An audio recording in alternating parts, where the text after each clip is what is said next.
मित्रों नमो नमः। आज हम लोग जानेंगे विवाह कितने प्रकार के होते हैं। विवाह के 8 प्रकार बताए गए हैं। पहला विवाह है ब्राह्म विवाह, जिसमें कन्या को वस्त्रों और आभूषणों से सुसज्जित करके विद्वान और सदाचारी वर को स्वयं बुलाकर कन्यादान करना होता है। दूसरा विवाह है दैव विवाह, इसमें यज्ञ करने वाले पुरोहित ऋत्विज को यज्ञ के समाप्त होने पर दक्षिणा के रूप में कन्यादान करना होता है। तीसरा विवाह आर्ष विवाह बताया गया है, जिसमें कन्या का पिता वर से 1 या 2 जोड़ी गाय और बैल लेकर धर्म के निमित्त कन्यादान करता है। यह कन्या का मूल्य नहीं बल्कि धर्म का प्रतीक होता है।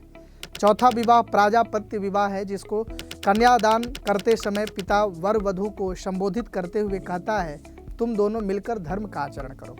पांचवा विवाह आशुर विवाह है। वर द्वारा कन्या के पिता तथा स्वयं कन्या को धन देकर विवाह करना होता है।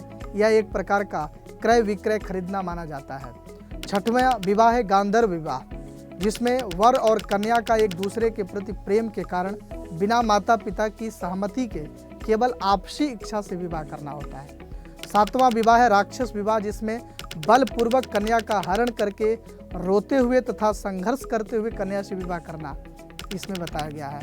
आठवां विवाह है पैशाच विवाह, जिसमें कन्या के सोए रहने पर, नशे में होने पर या मानसिक रूप से अस्वस्थ होने पर उसके साथ शारीरिक संबंध बनाकर उससे विवाह करना, यह सबसे निम्न कोटि का विवाह अशुभ विवाह माना जाता है।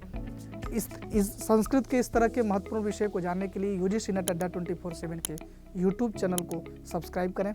धन्यवाद।